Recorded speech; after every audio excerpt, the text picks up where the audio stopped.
नमस्कार मित्रमैत्रिणींनो, जर तुम्हाला आपल्या चॅनलवरच्या कथा आवडत असतील तर लाईक करत जात जा आणि चॅनलला सबस्क्राईब करून बाजूची घंटी दाबा आणि ऑलवर सेट करा.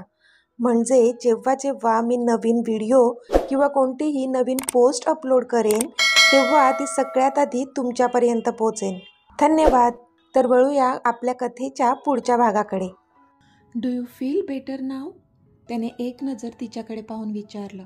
तसे कधीपासून मिटलेले डोळे तिने उघडले तर तो तिच्याकडेच बघत असलेला दिसला तिला. पण तिने ओठ बाहेर काढून नाहीमध्ये मान हलवली. म्हणजे अजून बरं वाटलं नव्हतं तिला असं म्हणत होती ती. तसा तो गालातच हसला, कारण तिचा रोग त्याला चांगलाच कळला होता.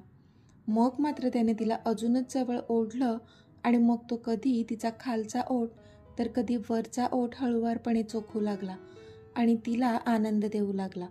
तशी ती पण त्याला प्रतिसाद देऊ लागली. बराच वेळ दोघेही एकमेकांच्या मिठीत तो हळुवार असणारा किस अनुभवत होते. आता पुढे. बराच वेळ दोघेही एकमेकांच्या मिठीत होते, पण आता त्याला जाणीव झाली की ते दोघेही ओलेच होते. त्याला स्वतःची नाही पण युविकाची काळजी वाटत होती, कारण भिजल्यामुळे ती आजारी पडेल ह्याची चिंता वाटत होती त्याला.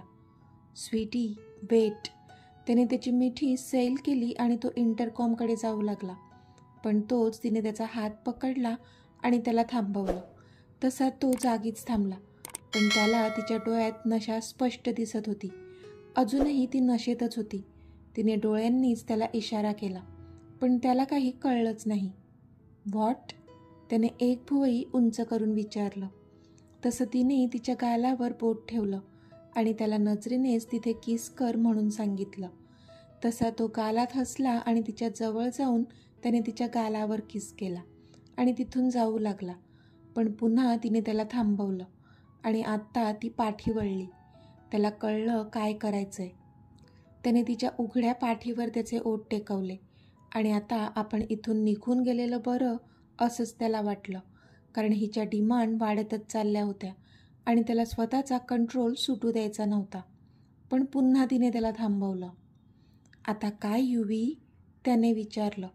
तसं तिने तिच्या साडीचा पदर पोटावरून थोडा बाजूला केला आणि हसली ती. पण तिची ती नाजूक कंबर आणि ती आकर्षक नाभी पाहूनच त्याने एक औंढा गिळला. त्याची नजर तिच्या पोटावर स्थिरावली होती. No Yuvi, let's sleep. तो तिच्या पोटावरची नजर हटवत बोलला, कारण आत्ता त्याला पण त्याच्या भावना कंट्रोल करणं जड जात होतं. नो. पण तरी ती तोंड बारीक करून त्याच्याकडे पाहत होती. युवी, नाही हा. चल, झोप ये. आधीच इतकी भिजली आहेस आणि त्यात आजारी पडशील. तो बोलला आणि तिच्या मागणीला सरळ इग्नोर करत त्याने तिला उचललं आणि बेडवर आणलं. ती मात्र अजूनही बडबडतच होती. पण आता प्रश्न होता तिचे कपडे कसे चेंज करायचे, कारण तिला तर काहीच शुद्ध नव्हती आणि तिला तो असं ओल्या कपड्यांवर झोपू देऊ शकत नव्हता. त्याने डोक्यावर हात मारला, पण नंतर विचार केला की डोळे मिटून आपण तिचे कपडे चेंज करूया. म्हणून त्याने तिथेच तिचा पडलेला स्कार्फ घेतला आणि डोळ्यांवर बांधला. पण आता तो तिला स्पर्श करणार तोच त्याला आठवलं. गावी असताना त्याच्या त्या थोड्याशा स्पर्शानेही ती किती शहारली होती. तेव्हा ती शुद्धीत होती, पण आत्ता मात्र नशेत होती आणि म्हणूनच त्याला तिच्या परमिशनशिवाय काहीही करण्यास योग्य वाटत नव्हते. त्याने सरळ तो डोळ्यांना बांधलेला स्कार्फ काढला आणि फेकून दिला. तो आता इंटरकॉमपाशी आला आणि त्याने एक कॉल केला. थोड्याच वेळात एक लेडी स्टाफ आत आली आणि आधीने तिला युवीचे कपडे चेंज करायला सांगितलं आणि तो बाहेर निघून गेला. थोड्या वेळाने त्या स्टाफने दार उघडलं. सर, झालंय त्यांचं चेंज करून. ती लेडी बोलली तसा आधी तिला थँक्यू बोलला आणि रूममध्ये आला. त्याने समोर पाहिलं तर ती आरामात बेडवर झोपली होती. तसा तो तिच्याजवळ गेला आणि त्याने हलकेच टॉवेलने तिचे केस पुसले. तिला अंगावरून पांघरून दिलं आणि तिच्या कपाळावर ओठ टेकवून तो तिथून जायला वळला. पण तिने त्याचा हात पकडला. त्याने मागे वळून पाहिलं तर तिने त्याचा हात घट्ट छातीशी आवळून धरला होता. तसा तो गालातच हसला आणि तिच्या बाजूला डोकं टेकवून पहुडला. थोड्या वेळाने जशी त्याला जाग आली त्याने पाहिलं की ती गाढ झोपली आहे.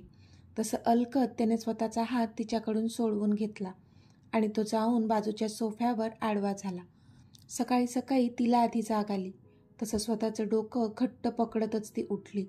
कदाचित डोकं जड झालं होतं. तसं तिला कालचं थोडं थोडं आठवलं. काल तिने ढोसलेले ते टकीला आणि त्याची तिला चढलेली नशा. उफ, म्हणजे हे डोकं त्यामुळे जड झालंय तर, ती मनातच बोलली आणि तोंड वाकडं केलं तिने. पण आत्ता मात्र तिचे डोळे मोठे झाले, कारण आता तिच्या अंगावर नाईटी होती. जर काल मी नशेत होते तर मग माझे कपडे कोणी चेंज केले? तिच्या मनाने तिला प्रश्न विचारला आणि लगेच तिची नजर समोर झोपलेल्या आधीकडे गेली आणि पुन्हा तिचे डोळे मोठे झाले. म्हणजे आधीने माझे कपडे चेंज केले? Oh no! तिला आता खूप लाज तर वाटतच होती, पण त्याचबरोबर त्याचा रागही येत होता. आधी! तिने जोरातच त्याला हाक मारली. तसा बिचारा धडपडत झोपेतून जागा झाला. बिचाऱ्याला आधीच खूप लेट झोप लागली होती आणि आता हिने जबरदस्तीने त्याला उठवलं होतं. हां, काय झालं? Are you okay? त्याने तिच्याजवळ येत विचारलं. तशी ती त्याच्याकडे डोळे बारीक करून पाहू लागली, पण त्याला बिचाऱ्याला काही कळतच नव्हतं की ती काय इतकी खुन्नस देत आहे. आधी, how dare you change my clothes? ती रागातच त्याच्यावर चडफडली. तसा तो मात्र आवासून तिच्याकडे पाहतच राहिला. भलाई का जमानाच नाही राहिला यार, तो नकारार्थी मान डोलवत मनातच बोलला. पण आत्ता तिची मज्जा घ्यावीशी वाटली त्याला. डेअर काय त्यात? तू पूर्ण भिजली होती, मग काय तुला तसंच झोपू द्यायचं होतं का मी? तुला वाटत नसेल, पण काळजी आहे मला तुझी, तो बोलला. आधी स्टुपिड, काय बोलतोय, तुला तरी कळतंय का? आता ती अजूनच चिडली होती. अगं हो, चिडू नको प्लीज. मी माझ्या डोळ्यांवर पट्टी बांधली होती. तुला काय मी असा तसा मुलगा वाटलो का? मी काहीच नाही पाहिलंय. तो भोळा चेहरा करून बोलला तसा तिचा पारा अजूनच चढला. आधी, अरे पाहिलं नाही, पण ओ गॉड, ह्याला कसं सांगू आता? ती मनातच बोलत होती. पाहिलं नाही, पण त्याचा स्पर्श तर झालाच असेल ना तिला, असं म्हणायचं होतं तिला. पण तिचा पडलेला चेहरा पाहून त्याला मात्र हसू येत होतं, जे तो खूपच प्रयत्नाने कंट्रोल करत होता. आपल्याला झेपत नाही तर एवढी प्यायची कशाला? तो उलट तिलाच बोलला. तसं तिने नजर वर करून त्याच्याकडे पाहिलं आणि बास, तिचे ते पाणावलेले डोळे पाहून त्यालाच कसं तरी झालं आणि तो तिच्या जवळ आला. हे स्वीटी, श्श! तो तिचे डोळे त्याच्या हाताने पुसत बोलला, पण तिने त्याचा हात झिडकारला. तिला कळत होतं त्याने काळजीने केलेलं सगळं, पण तरी त्याचा राग आला होता. युवी, स्टॉप क्राईंग फर्स्ट, तो बोलला, पण तरी ती नाहीमध्ये मान हलवत होती. युवी, लुक ॲट मी डिअर, तो एकदम प्रेमाने बोलला. तसं तिने नजर वर करून त्याच्याकडे पाहिलं. तुला वाटतंय का की खरंच तुझ्या मर्जीशिवाय मी असं काही करेन? त्याने तिलाच प्रश्न केला. तशी ती त्याच्या तोंडाकडे पाहू लागली. अगं, मस्करी करत होतो मी. एका लेडी स्टाफकडून तुझे कपडे चेंज करून घेतले, तो बोलला. तसं तिच्या चेहऱ्यावर स्माईल आली. खरंच? ती बोलली. तशी त्याने होमध्ये मान डोलावली. तिने मात्र त्याला गच्च मिठी मारली. डोळ्यांतून पुन्हा अश्रू वाहत होते तिच्या, पण आत्ताचे अश्रू समाधानाचे होते. पण युवी, काल तुझा स्वॅग कायच्या काय लेवलला गेला होता हा? तो बोलला. तसं तिने तिचा चेहरा त्याच्या मिठीतून बाहेर काढला. म्हणजे? तिने भाबडेपणाने विचारलं. म्हणजे हेच स्वीटी, की काल तू मला ग्रीन सिग्नल दिला होता आपलं नातं अजून पुढे नेण्यासाठी, तो तिला डोळा मारून बोलला. तसं पुन्हा तिच्या तोंडाचा आ झाला. काय? खरंच? आत्ता मात्र तिला स्वतःचीच लाज वाटू लागली होती. हो खरं, पण तू नशेत होतीस म्हणून तुझ्या भावना अनावर होत होत्या, त्यात काहीच चुकीचं नव्हतं डिअर, तो बोलला. आधी, थँक्यू अँड सॉरी, ती तोंड बारीक करून बोलली. आता हे कशासाठी? त्याने विचारलं. एवढं होऊनही तू तुझ्या लिमिट्स क्रॉस नाही केल्यात म्हणून थँक्यू, आणि मी तुला कधीपासून खूप काही बोलले त्यासाठी सॉरी, ती बोलली. तसा तो गालात हसला. इट्स ओके डिअर, पण आता पनिशमेंट घ्यावी लागेल तुला ह्यासाठी, तो मिश्किल हसत बोलला. चालेल, तुझी कोणतीही पनिशमेंट मी हसत हसत घेईन, ती हसून बोलली.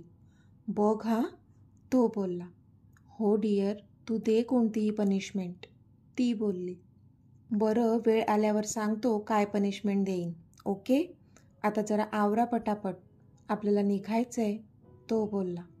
पण माझं डोकं खूप ठणकतंय, ती डोक्याला हात धरून बोलली. त्यासाठी मी लिंबू पाणी आणि टॅबलेट मागवली, येईलच इतक्यात, तो बोलला. तशी हसली ती. आता अशी हसत नको राहू, जा पटकन, फ्रेश होऊन ये, तो बोलला. तशी ती पटकन उठली आणि त्यालाच जाऊन बिलगली. I love you so much my सडू, ती खूपच लाडात येत त्याचे गालगुच्चे घेत बोलली आणि पळतच वॉशरूममध्ये गेली सुद्धा. तो मात्र तिच्याकडे पाहतच राहिला आणि पुन्हा हसला. फक्त कपडे बदलण्याच्या गोष्टीवरून इतकी रडायला लागली ही. हिला जर हिने काल काय काय प्रताप केलेत ते जर सांगितलं ना तर काय करेल काय माहिती. त्याने मनातच डोळे फिरवले आणि मग तो त्याच्या रूममध्ये निघून गेला. थोड्या वेळाने युविका तिचं आवरून बाहेर आली तर दारावर टकटक झाली. तिने दार उघडून पाहिलं तर एक वेटर हातात ट्रे घेऊन उभा होता, ज्यात लिंबू पाणी आणि एक टॅबलेट होती. तिने चुपचाप ते लिंबू पाणी प्यायलं आणि गोळी पण घेतली. थोडा वेळ रेस्ट करून मग ते मुंबईच्या दिशेने निघाले. इथे रियांश मात्र आज खूपच रेसलेस होता. काल रात्री जेव्हा त्याने परीला सगळं सांगण्यासाठी फोन केला होता तेव्हा अचानक त्याच्या डॅडना चक्कर आली होती आणि म्हणून त्याने फोन कट करून त्यांच्याकडे धाव घेतली होती. पण बराच वेळ तिथेच असल्यामुळे त्याला परीला पुन्हा कॉल करता आलाच नाही आणि म्हणूनच तो खूप अस्वस्थ होता. आत्ता आज परीच्या समोर सत्य येणार होतं आणि ती कशी रिॲक्ट करेल ते पण त्याला कळत नव्हतं, कारण तिला खोट्याची खूप चीड होती आणि इथे तर त्याने सरळ सरळ त्याची आयडेंटिटीच तिच्यापासून लपवली होती. रियांश, तू रेडी आहेस ना, त्याच्या मॉमने विचारलं. तसा कधीपासून विचारात हरवलेला तो भानावर आला. येस मॉम, तो बोलला, पण त्याच्या आवाजात थरथर जाणवलीच. ऋषी, व्हॉट हॅपन, तू इतका का घाबरलायस, काही झालंय का, मॉमने विचारलं.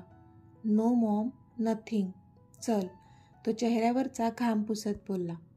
ओके, लेट्स गो, मॉम बोलल्या. एवढं मोठं फंक्शन होतं पण त्याचे डॅड मात्र येणार नव्हते, कारण त्यांची तब्येत ठीक नव्हती. Dad, we will miss you, Riyansh त्यांना मिठी मारून बोलला. आजपर्यंत कधीच असं झालं नव्हतं की त्याचे डॅड ऑफिसच्या कोणत्या कामात इन्व्हॉल्व नसतील. ही पहिलीच वेळ होती, म्हणून रियांशला पण भरून आलं होतं. मी नसलो म्हणून काय झालं, माझे आशीर्वाद सदा तुझ्यासोबत आहेत ऋषी, कम, असं म्हणत त्याने त्याला जवळ घेतलं आणि गच्च मिठी मारली. आता जा तुम्ही, सगळे वाट बघत असतील, डॅड बोलले. येस डॅड, रियांश बोलला आणि मग तो त्याच्या मॉमसोबत ऑफिससाठी निघाला. गाडीत पण रियांश एकटक बाहेर बघत होता.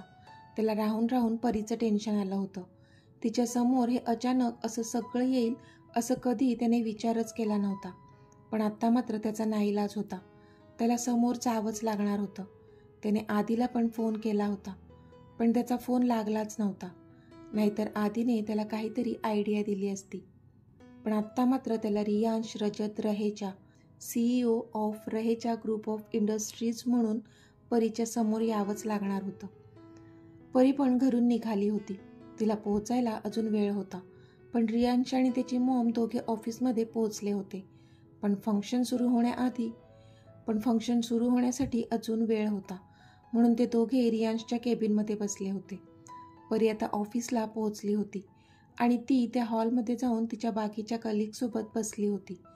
तोच सगळ्यांची कुजबूज सुरू झाली होती की रजत सरांची तब्येत बरी नसल्यामुळे आज रियांश सर फंक्शन अटेंड करणार आहेत आणि तेच सगळ्यांना गिफ्ट्स पण डिस्ट्रीब्यूट करणार आहेत. पण त्यांचं ऐकून इथे परी मात्र भलतीच खुश झाली होती. तिला कधीपासून रियांश सरांना भेटायचं होतं. ऋषीच्या तोंडून त्यांचं खूप कौतुक ऐकलं होतं तिने आणि परत तिने पाहिलं पण होतं की ऋषीच्या मॉमसाठी त्यांनी इतक्या मोठ्या हॉस्पिटलमध्ये फ्री ट्रीटमेंट दिली होती, म्हणून त्यांच्याप्रती एक खूप मोठा आदर जागा झाला होता तिच्या मनात. आणि आज फायनली आपण त्यांना भेटू म्हणून तर ती जास्तच खुश होती. पण जर रियांश सर इथे येणार आहेत म्हणजे ऋषीसुद्धा इथे येणार, म्हणून ती जास्तच खुश झाली होती. तिची भिरभिरणारी नजर ऋषीला शोधत होती, पण अजून तरी तिच्या नजरेस तो पडला नव्हता, म्हणून थोडी हिरमुसली होती ती.